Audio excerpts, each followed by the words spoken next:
दोस्तों, अंतरिक्ष में रॉकेट जाता कैसे है और अंतरिक्ष में जाने के बाद उस रॉकेट का क्या होता है? क्या वो वापस पृथ्वी पर आ गिरता है? और ये रॉकेट ऊपर की तरफ सीधा ही क्यों जाता है? रॉकेट के अंदर ऐसा क्या होता है? तो चलिए आज की इस वीडियो में इन सभी सवालों का जवाब हम जानने वाले हैं। दोस्तों, सबसे पहले जानते हैं आखिर ये रॉकेट होता क्या है।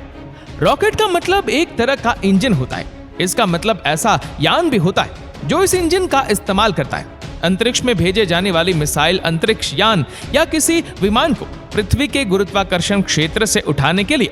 और रॉकेट का इंजन जरूरी होता है। जेट इंजन की तुलना में रॉकेट का इंजन थोड़ा डिफरेंट होता है। जेट का इंजन वायुमंडल से ऑक्सीजन लेकर अपने काम को करता है, जबकि रॉकेट इंजन इसके विपरीत अपने साथ हर वह चीज लेकर चलता है जिन चीजों की उसे आवश्यकता होती है। रॉकेट इंजन इस केस में भी अपना कार्य करता है जहां पर हवा नहीं होती है। दोस्तों, रॉकेट के इंजन दो तरह के होते हैं। कुछ इंजन तरल ईंधन का इस्तेमाल करते हैं। इस स्पेस शटल और वेटर के मुख्य इंजन तरल ईंधन का उपयोग करते हैं। अन्य रॉकेट इंजन में ठोस ईंधन का उपयोग किया जाता है। इस स्पेस शटल के किनारे में दो सफेद ठोस रॉकेट बूस्टर्स होते हैं, वह भी ठोस ईंधन का इस्तेमाल करते हैं। दोस्तों, आखिर रॉकेट का इंजन काम कैसे करता है? बेसिकली रॉकेट इंजन भी अन्य इंजनों की तरह काम करता है। वे ईंधन को जलाकर क्रस्ट पैदा करता है। क्रस्ट का मतलब आसान शब्दों में कहा जाए तो धक्का, यानी वे यान को आगे बढ़ने के लिए धक्का देता है। ज्यादातर रॉकेट इंजन ईंधन को गर्म गैस में बदल देते हैं। ईंधन इस गैस को पीछे की ओर छोड़ता है, जिससे रॉकेट आगे की ओर बढ़ता है। अंतरिक्ष में कुछ ऐसा नहीं होता है जिससे धक्का देकर इंजन आगे बढ़े। ऐसे में यह सवाल उठता है कि फिर रॉकेट आगे कैसे बढ़ता है? दोस्तों, रॉकेट न्यूटन की गति के थर्ड लॉ के आधार पर वर्क करता है। यह नियम कहता है कि हर क्रिया के बराबर और विपरीत दिशा में प्रतिक्रिया होती है। रॉकेट का इंजन गैस को बाहर की ओर धक्का देता है। इस प्रक्रिया में गैस भी बराबर ताकत से आगे की ओर रॉकेट को धक्का देती है। इससे रॉकेट आगे की ओर बढ़ता है। क्या आपने देखा है कि अगर आप हवा को एक गुब्बारे से बाहर जाने दें तो क्या होता है? हवा एक तरफ आती है और गुब्बारा विपरीत दिशा में चलता है। रॉकेट उसी तरह से काम करते हैं। तेज गति से इंजन की नोक से निकलने वाली निकास गैस से रॉकेट को आगे की ओर बढ़ाती है। दोस्तों, अंतरिक्ष कहां से शुरू होता है? अधिकांश जेट विमान 15 किलोमीटर या फिर 50,000 फीट से ऊपर नहीं उड़ते हैं, जहां उनको उनके इंजनों में ईंधन जलाने और उन्हें उड़ने के लिए पर्याप्त ऑक्सीजन मिलती है। लेकिन ये अंतरिक्ष शुरुआत के आसपास कहीं नहीं है। अंतरिक्ष को आमतौर पर पृथ्वी से लगभग 100 किलोमीटर की ऊंचाई पर शुरू होने के रूप में परिभाषित किया जाता है। एक मनमाना बिंदु, जिसे कभी कभी कर्मन लाइन के नाम से भी जाना जाता है। किसी भी रॉकेट को पृथ्वी के गुरुत्वाकर्षण क्षेत्र से बाहर निकालने के लिए 1 सेकंड में 11.2 किलोमीटर की स्पीड हासिल करनी पड़ती है। इतनी स्पीड को हासिल करने के लिए रॉकेट बहुत ही तेजी से ईंधन जलाते हैं। एक अंतरिक्ष रॉकेट के अलग अलग भाग होते हैं: इंजन, ईंधन टैंक और कोई बाहरी रॉकेट बूस्टर।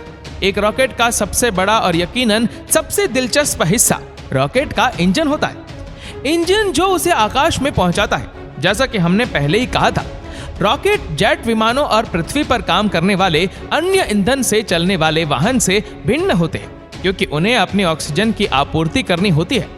आधुनिक अंतरिक्ष रॉकेटों में एक तरल ईंधन जैसे तरल हाइड्रोजन और तरल ऑक्सीजन द्वारा संचालित मुख्य इंजन होते हैं, जिन्हें विशाल टैंकों से पंप किया जाता है।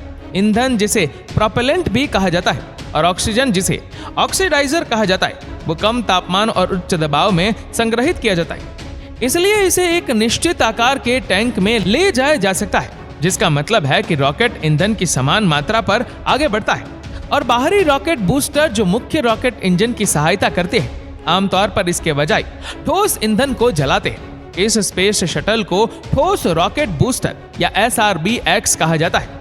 बिल्कुल इसी कारण से वे बड़े अंतर महाद्वीपीय बैलिस्टिक मिसाइलों की तरह अधिक काम करते हैं, जो ठोस ईंधन को भी जलाते हैं।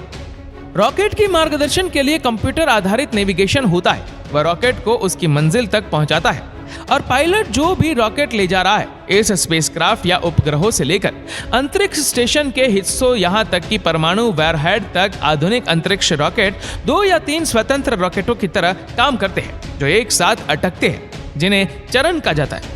हालांकि आमतौर पर केवल अंतिम चरण में रॉकेट के सभी महत्वपूर्ण पायलट शामिल होते हैं। निचले चरण बदले में टूट जाते हैं क्योंकि वे अपने ईंधन का उपयोग करते हैं और केवल ऊपरी चरण रॉकेट की अंतिम गंतव्य यानी कि जो उसका लक्ष्य है वहां तक पहुंचता है।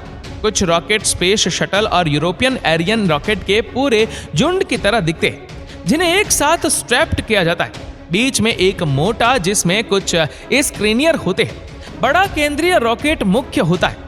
दोनों तरफ से पतले रॉकेट जिन्हें बूस्ट रॉकेट कहा जाता है, वे आतिशबाजी की तुलना में थोड़ा अधिक है, जो कि मुख्य रॉकेट इंजन को अंतरिक्ष तक पहुंचाने के लिए उसे ऊपर की ओर उठाने के लिए बूस्ट करते हैं।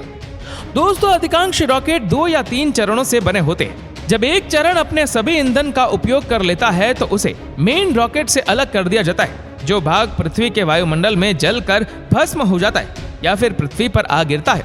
ये तब वापस गिरता है आमतौर पर समुद्र में और आबादी वाले क्षेत्रों से दूर या वायुमंडल में जल जाता है। ऐतिहासिक रूप से रॉकेट के अधिकांश हिस्सों को पृथ्वी पर वापस गिरने और वायुमंडल में जलने के लिए छोड़ दिया जाता है। लेकिन 1980 के दशक में नासा के स्पेस शटल के साथ शुरू होने के बाद इंजीनियरों ने रॉकेट के पुर्जों को डिजाइन किया जिन्हें वापस ला करके उनका वापस से उपयोग किया जा सकता है। जितना अधिक एक रॉकेट के पुर्जों का पुनः उपयोग किया जा सकता है, उतना ही सस्ता रॉकेट लॉन्च हो सकता है और पैसों की बचत हो सकती है। दोस्तों, रॉकेट एकदम सीधा ऊपर जाता है, जबकि प्लेन ऊपर जाने के लिए अपने रनवे पर दौड़ लगाकर जाता है। ऐसा क्यों होता है? चलिए इसका भी जवाब आपको ढूंढ कर दे देते हैं।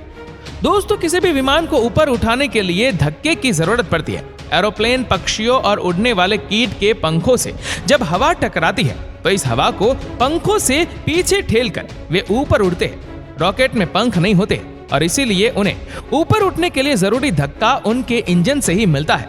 प्लेन ज्यादा भारी होता है और उससे ऊपर उठने के लिए हवा को बहुत ही तेज गति से पीछे छोड़ना पड़ता है। इसलिए वे पहले रहने पर कुछ दूर चलकर पंखों से हवा को ठेलने जितना बल प्राप्त करता है।